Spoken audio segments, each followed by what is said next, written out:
Hello and welcome back to my channel. I am so glad that you decided to click on this video. Today I am going to be talking about some books that are coming out in April that I am very excited for. This is one of the videos that I do every month, so without further ado, let's get into the books. Except one little further ado. I'm sorry my bookshelves are always so messy.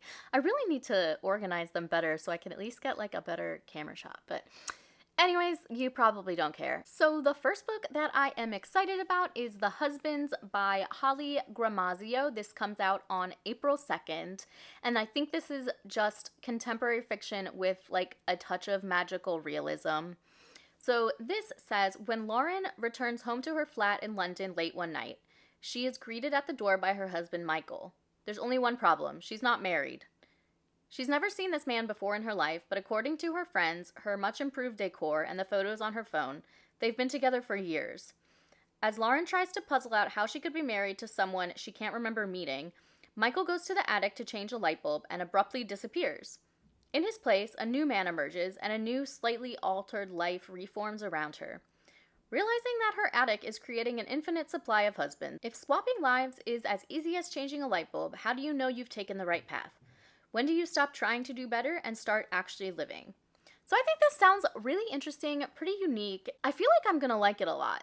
This sounds like it's definitely gonna hold my attention as long as like the magic-y part isn't like, doesn't go unexplained. I do think that is kind of annoying when a book is set in like real life and there's some magic going on, but we never kind of get an explanation for it, if that makes sense. So anyways, I am definitely looking forward to this, and I did get a review copy from the Penguin Random House influencer audio book, whatever, and so I'm definitely very excited to listen to that because it has been on my radar for a while. The following week, on April 9th, I am excited for The Fellowship of Puzzle Makers by Samuel Barr.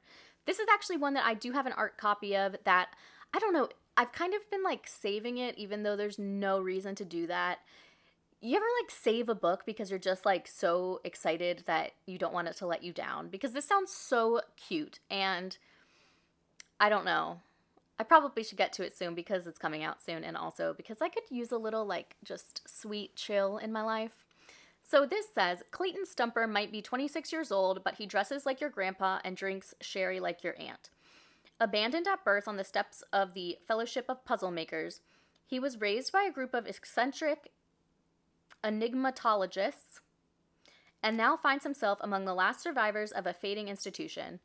When the esteemed crossword compiler and main maternal presence in Clayton's life, Pippa Alsbrook, passes away, she bestows her final puzzle on him, a promise to reveal the mystery of his parentage and prepare him for life beyond the walls of the commune.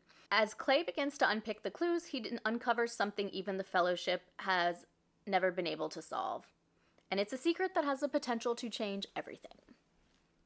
So definitely will be picking that one up this month because it sounds so fun. Apparently there's nothing good coming out on the 16th because I don't have a single book down here on April 16th. So take a week off, get caught up on your reading, and join me back on April 23rd when a book that needs no introduction comes out, and that is Funny Story by Emily Henry.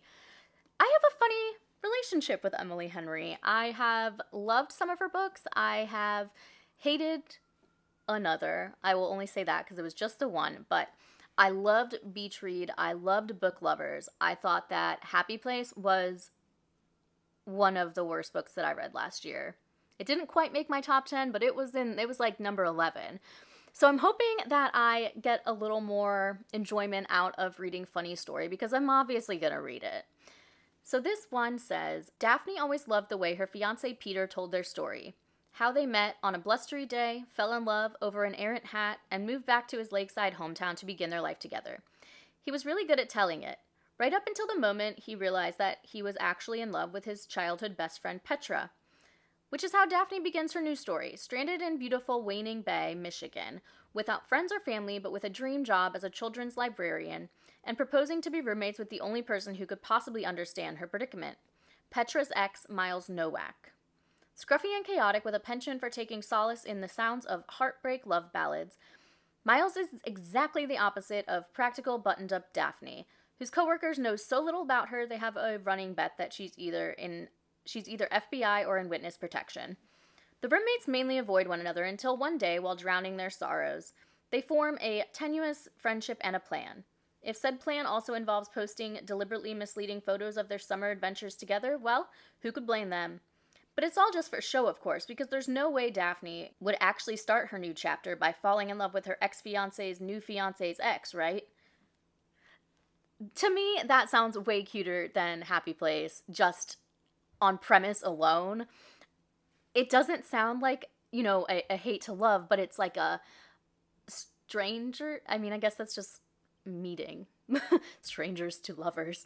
But I think this is such a really interesting dynamic of how this relationship's gonna go. And I feel like Emily Henry, for as much as I hated Happy Place, her writing is really good. So I think this will be a book that I enjoy a lot. But I just hope we can avoid any miscommunication as a plot line, because I can't stand it. Another book coming out on April 23rd is Darling Girls by Sally Hepworth. She is quite a prominent thriller author. I have only read one of her books, The Soulmate, and I did really enjoy it, so I'm hoping that this one will also be a book I can enjoy. I do have a early copy from NetGalley, which I do need to get to soon. So this one says, for as long as they can remember, Jessica, Nora, and Alicia have been told how lucky they are.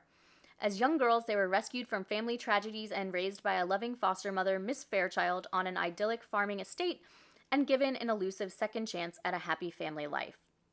But their childhood wasn't the fairy tale everyone thinks it was. Miss Fairchild had rules. Miss Fairchild could be unpredictable.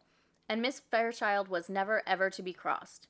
In a moment of desperation, the three broke away from Miss Fairchild and thought they were free. Even though they never saw her again, she was always somewhere in the shadows of their minds. When a body is discovered under the home they grew up in, the foster sisters find themselves thrust into the spotlight as key witnesses. Or are they prime suspects? Kind of sounds a pretty, simple plot, and I don't know, I don't think I've read many, if any, stories about, a foster sibling relationship, so that should be interesting. I do think this sounds sort of typical, nothing super novel or anything that hasn't been seen before, but I am definitely willing to give it a shot because I do enjoy her books, and I already have a copy. The next book comes out also on April 23rd, and that is Reboot by Justin Taylor. I did not hear of this one until I was making this video, and I'm really glad I did because I think this is one I'm really going to enjoy. David Crater is a has-been. A former child actor from the hit teen drama Rev Beach, he now rotates between his new roles as deadbeat dad, part-time alcoholic, and occasional video game voice actor. But when David is summoned to Los Angeles by Grace, his ex-wife and former co-star, he suddenly sees an opportunity for a reboot. Not just of the show that made him famous, but also of his listless existence. Hollywood, the internet, and a fractured nation have other plans, however. This seemingly innocuous revival of an old Buffy ripoff could be the spark that sets ablaze a nation gripped by far-right conspiracies, toxic fandoms, and mass violence. Reboot is a madcap and eerily prescient speculative comedy for our era of glass-eyed doom-scrolling and millennial nostalgia.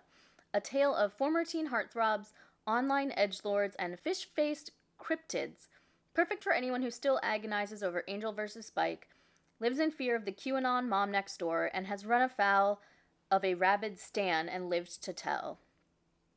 I mean, this sounds like a millennial's heaven in a satirical, tongue-in-cheek kind of way, so I think that will be an interesting read, if nothing else.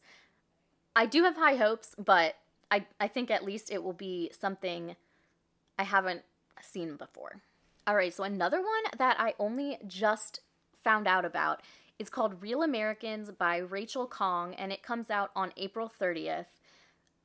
I am so excited for this. I actually pre-ordered it yesterday when I first found out about it, and it sounds really interesting. Real Americans begins on the precipice of Y2K in New York City when 22-year-old Lily Chen, an unpaid intern at a slick media company, meets Matthew. Matthew is everything Lily is not. Easygoing and effortlessly attractive, a native East Coaster, and most notably, heir to a vast pharmaceutical empire. Lily couldn't be more different. Flat broke, raised in Tampa, the only child of scientists who fled Mao's Cultural Revolution. Despite all this, Lily and Matthew fall in love. In 2021, 15-year-old Nick Chen has never felt like he belonged on the isolated Washington island where he lives with his single mother, Lily. He can't shake the sense that she's hiding something. When Nick sets out to find his biological father, the journey threatens to raise more questions than answers. So, while that's not like a super in-depth, I don't think, synopsis or really like gives you much of like the kind of like gritty meat of what this book is gonna be, I think that that kind of outline sounds like it's setting up for a really, really poignant story. And yeah, I think I am really gonna enjoy it.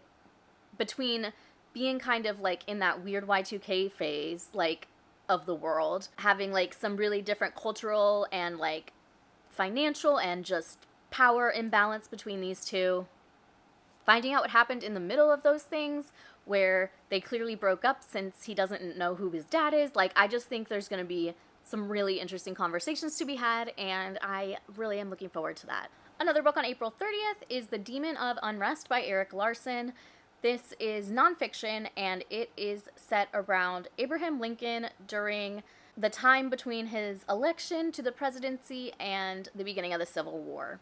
Erik Larson is an absolutely incredible nonfiction author. His books are so well researched while still being really good at storytelling, and I think this is probably going to be just as good as all his others. I feel like he's the kind of writer who a subject doesn't even like need to interest you for his nonfiction to like still be something you want to read, in my opinion anyways. Master storyteller Erik Larson offers a gripping account of the chaotic months between Lincoln's election and the Confederacy's shelling of Sumter, a period marked by tragic errors and miscommunications, inflamed egos and craven ambitions, personal tragedies and betrayals. Lincoln himself wrote that the trials of these 5 months were so great that, could I have anticipated them, I would not have believed it possible to survive them. I'm not always the biggest nonfiction girl, but I probably will read whatever Erik Larson puts out, because I'll at least start it and give it a shot, because it just, the way he tells stories is fantastic, and like, we get to learn something at the same time. And the last book on this list is Home is Where the Bodies Are by Geneva Rose, which also comes out on April 30th. If you've been watching my channel, you know that this author is not necessarily my cup of tea. She's written 3 books, I believe. I've read 2 of them. One of them I thought was ridiculous but entertaining, and the other I hated with a burning, fiery passion. So why is it on this list? Mainly because I want to show you the cover, because it's one of the coolest covers I've ever seen. This one does have a promising premise, but I will say that showing off the cover of this book was a pretty solid reason why. So this says, after their mother passes, 3 estranged siblings reunite to sort out her estate. Beth, the oldest, never left home. She stayed with her mom, caring for her until the very end. Nicole, the middle child, has been kept at arm's length due to her ongoing battle with a serious drug addiction. Michael, the youngest, lives out of state and hasn't been back to their small Wisconsin town since their father ran out on them 7 years before. While going through their parents' belongings, the siblings stumble upon a collection of home videos and decide to revisit those happier memories. However, the nostalgia is cut short when one of the VHS tapes reveals a night back in 1999 that none of them have any recollection of. On screen, their father appeared covered in blood. What follows is a dead body and a pact between their parents to get rid of it, before the video abruptly ends. Beth, Nicole, and Michael must now decide whether to leave the past in the past or uncover the dark secret their mother took to her grave. So it kind of sounds like it could go at either way. It could be super campy and ridiculous and whatever, or it could be campy and ridiculous in a good way, or it could be neither. But it does sound like a vast improvement from her previous book, which was romantic suspense mismarketed as a thriller. So hopefully this one will be a better fit for me, and hey, if I decide to read it and I come back and hate it, you will get to listen to me rant about it, which can be fun. So those are 8 of the books coming out in April that I am excited for, or I just wanted to let you all know about. There are plenty more coming out, trust me, so please watch other creators' videos on this topic because there is a lot coming out. I always try to keep my videos a little bit on the shorter side, But I appreciate you watching this so much. I hope you liked it. If you did, please give it a thumbs up and subscribe if you feel so inclined. And I will see you in the next one.